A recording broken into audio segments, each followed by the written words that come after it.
Hello everyone, I'm Ankit and you're watching StudyIQ IAS English. In our today's video, we'll try to understand why are Kukis opposing the special intensive revision of voter rolls in the state of Manipur. And the reason why we have picked up this topic for our today's discussion would be clear once you look at the context of our today's discussion. Now you need to understand Manipur is one of the states where the third phase of special intensive revision of electoral rolls are being taken by the Election Commission of India. But you need to understand the situation in Manipur makes this exercise much more complex, makes the implementation of SIR much more difficult. So why it is difficult in the state of Manipur? This is what we are going to understand. So what we'll do, first we'll try to understand what is presently happening in the Manipur, and then we'll try to understand concerns from the Kuki side, why they are afraid that SIR would lead to their disenfranchisement. Okay, now the notes which I will be using for our today's session, you can also download them by going to a particular Telegram channel called as ATS Live, and while you're at it, please do not forget to subscribe to the channel also. Okay, so let us start what is happening in Manipur. Now right now, since more than 3 years now, Manipur has been under intense ethnic conflict which involves the majority Meitei communities who account for more than 50% of the population in the state, and the Meitei communities primarily inhabit the region in and around the Imphal Valley, which is very population dense. On the other hand are Kukizo communities. In Kukizos, they account for about 15% of the population of the state, and they inhabit the regions which are surrounding the Imphal Valley, that is the hill region. And more recently, the conflict which was between the two groups now has included a third entity, that is the Manipuri Nagas, which constitute about more than 1/4 of the total state's population. Now Nagas in Manipur, they can primarily be found in northern parts of the state, right? So these are the three communities which are at odds with each other, and this has resulted into an ethnic conflict which is ongoing for more than 3 years now. Now the consequence of this conflict is that it has resulted into officially more than 260 deaths, which has been due to pogroms, attacks and retaliatory violence. Similarly, there have been displacement of about 60,000 people who live or who are forced to live inside Manipur and outside Manipur away from their homes. More importantly, it has led to burning of hundreds of villages and places of worship, which has witnessed unimaginable levels of atrocities, including instances of beheadings, dismemberment and rapes, which have been given as a form of collective punishment. And the victims of these violence instances includes Meiteis as well as Kukizos, and now, as we will understand, it now even includes Nagas also. So what is happening actually is that because of this ethnic conflict, these respective three communities have demanded something from the union government. On one hand, Kukizo communities are of the opinion that they should live under a separate administration, away from the majority government in the Manipur, which is led by a Meitei chief minister.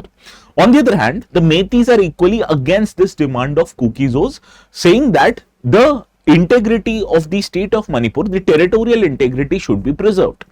So on the other hand, the Manipuri Nagas, which are also led by a very big political organization of the Nagas called as NSCN-IM, Isak Movaya faction, they are holding on to their decades-old demand of creating a separate Naga inhabited area, combining areas in Nagaland, Manipur and nearby areas, and giving them a sovereign Nagalim status. And these demands of the respective three communities are backed by their political, militant as well as insurgent groups. So this is what is happening in the state of Manipur. Because of the violence, all these respective three communities want something or the other which are inconsistent with each other's demand. Now, what you need to understand, the ethnic divisions that we talked about initially have become worsened in the past few months, especially from May onwards. What has happened, I told you, it started with Meitei Kuki conflict, but now it also includes conflict between Nagas and Kukis. It has led to burning of villages, including that of Kukis as well as Nagas, and ambushes. If you can recall, recently, about 2 months back in May, there was killing of 3 Kuki pastors who were traveling in Kangpokpi district. And in retaliation, tit for tat hostage taking and horrific killings of 6 Nagas have taken place who were there in Kuki custody. And this has resulted into a full-blown economic blockade of the Kangpokpi district. So this is why the scale of ethnic violence in recent months has increased, and the scope of warring communities have increased from a bilateral conflict now which has become a trilateral conflict. Now what you need to understand here, the reasons why are Kukis afraid of the special intensive revision of voter rolls. First, the Kukis, they actually feel that the demand for conducting SIR in Manipur is to cleanse the state from the illegal immigrants, and Kukis have perceived that this word illegal immigrants is a code word which references to them, and it is strengthening and reinforcing their belief that the perceptions of the chance of happening that the majority communities in the state of Manipur, Meiteis and Nagas, would come together and they would constitute 80% of the total population, and this would mean exclusion of Kukis from the SIR process. So this is the first fear which is driving them, which you can understand is not a fear grounded in reality. It is a fear that has been radicalized into them because of many misinformation. Similarly, there is also a peculiar situation that is faced by the Kukiso communities which adds to their victimization. First of all, you need to understand close to 50,000 Kukiso community members, they remain displaced and scattered in and across Manipur, and some are even living outside in other states. So there is no way for the SIR provision which would take their fair enumeration because they are displaced away from their homes. Similarly, in addition to their displacement, there is another big factor that is problematic for them. Now, as they were forced to leave their houses early on because of the violence, they did not have any possession of any identity which would prove their residence, election, education, or any other document status, which would have helped them prove that they are the natives of Manipur. So as they are living in refugee camps, as they do not have any documents, so this is why Kukis are afraid that they won't be able to establish their credentials, and whenever the new electoral roll will be published after the SIR exercise is done, it would exclude them. Right? Now there are other factors also. First of all, the factors that I am going to talk about is the complex naming systems that Kuki actually follow. Now many Kukis, they actually adopt their names which are derived from the last syllable of their complex parental names. Similarly, many Kukis have a habit of using informal names in substitute of their formal names, and sometimes the names are also converted from their tribal names into English. So in terms of documents, as against what people call them, there would be some logical discrepancies.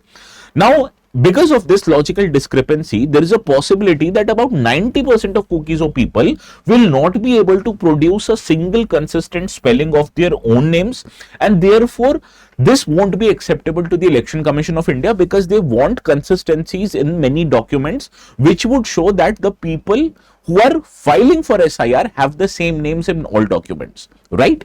Now, the last factor that is adding to this problem is lack of constitutional protections. As you can understand, Manipur right now is not protected as per the provisions of 6th schedule, which provides for governance of 6th schedule areas in the respective 4 states of Northeast, not Manipur, which will be done through autonomous developmental councils, and these protections are basically necessary for tribals living in a particular state. Now Manipuri tribals, which includes Kukisos and Nagas, they do not enjoy 6th schedule status, and therefore the protection measures given to them is carried from the Article 371C from the Indian Constitution, which provides for autonomous councils establishment, which are relatively weak in comparison to power you have given to autonomous district councils which have been created through 6th schedule.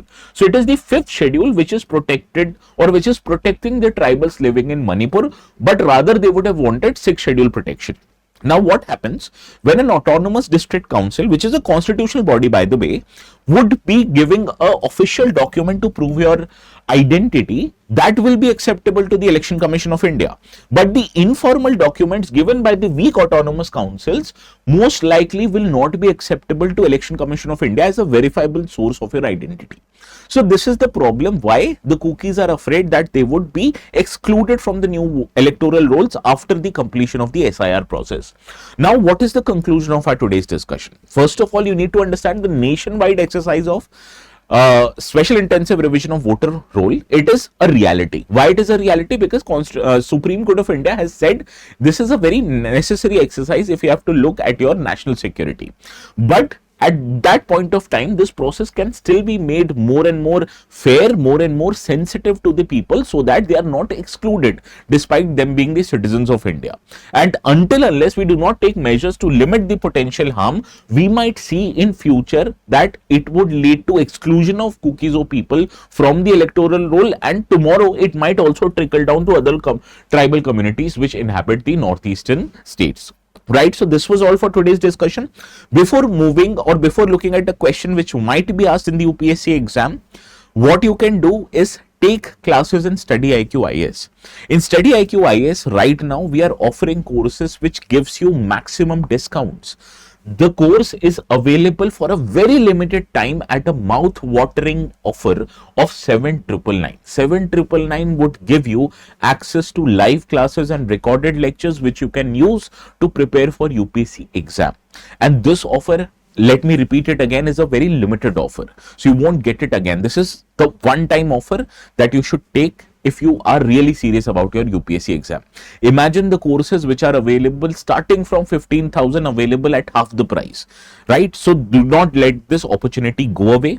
Take help, become a part of administration, and if you're watching this from northeastern states, you will remember each and every problem that you might have, you are the best person to solve it, but you will be able to solve it only when you become the part of the system, right? So remember that in your mind. Try to take admissions, use the code ATS Live if you have to get admissions at this rate. If you have any problems, do give us a call and give them my reference, okay? And before we end up our today's discussion, this is the question I want you to solve. Which one of the following 5 states, all of them are northeastern states, they share their land boundaries with the state of Myanmar, with the country of Myanmar, sorry, okay? So do let me know the correct answers in the comment section, and people from Manipur, if you're watching this video, do let me know what do you think about this particular issue. Okay, please try to be very civil in the comment section, and the ones who are waiting to download the notes, you can scan this QR code by going to a Telegram channel called as ATS Live. So this is all from my side for today. Please have a very good day. We'll see each other again quite soon.